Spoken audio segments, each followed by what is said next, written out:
Барлық киносүйер қауымға сәлем. 2006 жылы шыққан «Мектеп махаббаты» жайлы «Мальчик в девочке» фильміне қысқаша шолу жасаймыз. Хан кино каналы сіздермен бірге. Арнада тек қана үздік фильмдер мен сериалдар. Қазақша контентті қолдау мақсатында арнаға жазылыңыз. Және сіз әрқашан не көру керектігін білетін боласыз. Простите, я только что узнал, что меня лишили девственности в трейлере. Вуди мен Нел бір-бірін жек көретін көршілер. Нел ақылды, көп оқыған, әдемі және әдепті қыз. Ал Вуди болса оған қарама-қарсы мүлде керісінше жан.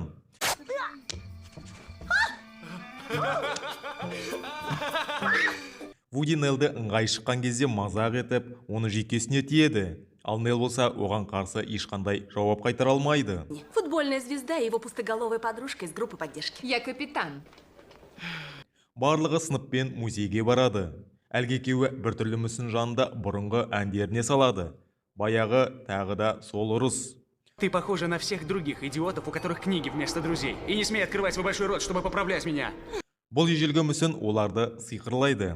Таңда олар ұйқыларынан тұрып, не болғанын түсінбейді. Өйткені олар денелерімен ауысып кеткен. То есть столько и должно быть, но...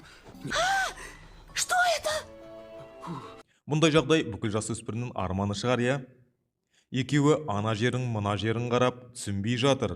Әлеуметтік жағынан бір-біріне мүлде қарама-қарсы отбасында таным мен кешін өткізген екеуі үйдегі проблемалар шешкенмен ең басты проблеманы шешудің жолдарын білмей дал болады. Я не хочу быть парнем, и уж тем более тобой. Мектеп кезінде олар өздерінің жаңа рөлдерін ойнай береді. Бірақ олардың қолынан ештеңе келетін емес. Что величайший американец — это Джей Ло.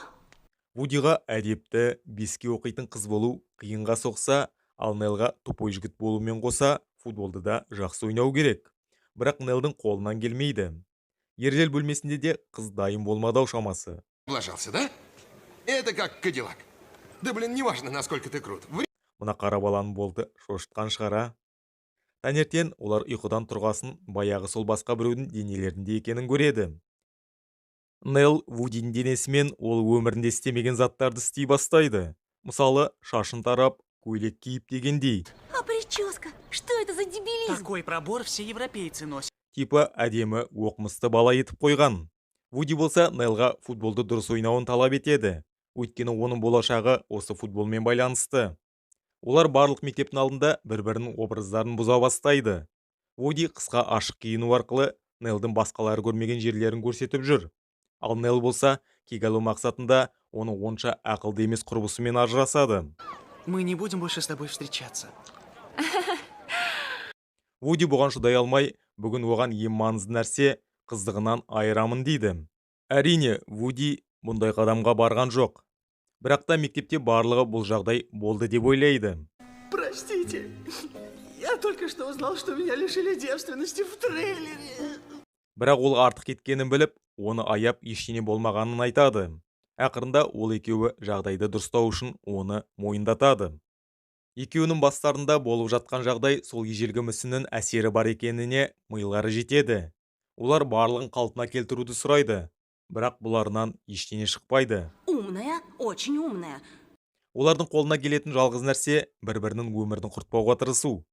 Нел жаттығып, матчқа дайындала бастайды. Ал Вуди білімін толықтырып, кітаптар оқып, универге түсуге дайындалады. Шекспир был гомик? Осы әрекеттердің арқасында олар бір-біріне жақындай бастайды. Ұрыстың орнына олар күліп, көңіл көтереді. Вудидің әкесімен әңгіме кезінде екеуінің әкелері дос болғаны анықталады. Бірақ та әлеуметтік арақашықтықтың кесірінен оның әйелдері қарсы шығып, достықтары тоқтайды. Нел, яғни Вуди, өзінің қызының үйіне пижамная вечеринкаға барады. Один. Кажется, я попал. Ал Нел болса ешқашында болмаған нағыз вечеринкада жүр. Я правда тебя люблю, чувак. Уақыттарын бірге өткізгенде оларда бір ыңғайсыз жағдай болады. Что такое? Упирается мне в задницу. Ой, прости. Эй, мұнау сәлем айтып тұр ғой. Қызық екен, өзіндікі өзінің артына тіреліп тұрса. Кешкісін Нел Вудиді мектеп бітіру кешіне шақырады.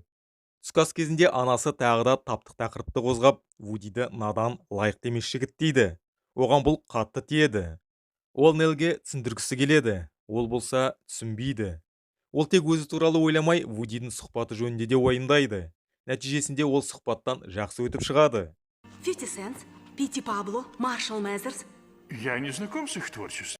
Матч кезінде Нелде барлығы ойдағыдай болмайды. Бірақ та олар бар күшін салып, ақырында жеңіп шығады.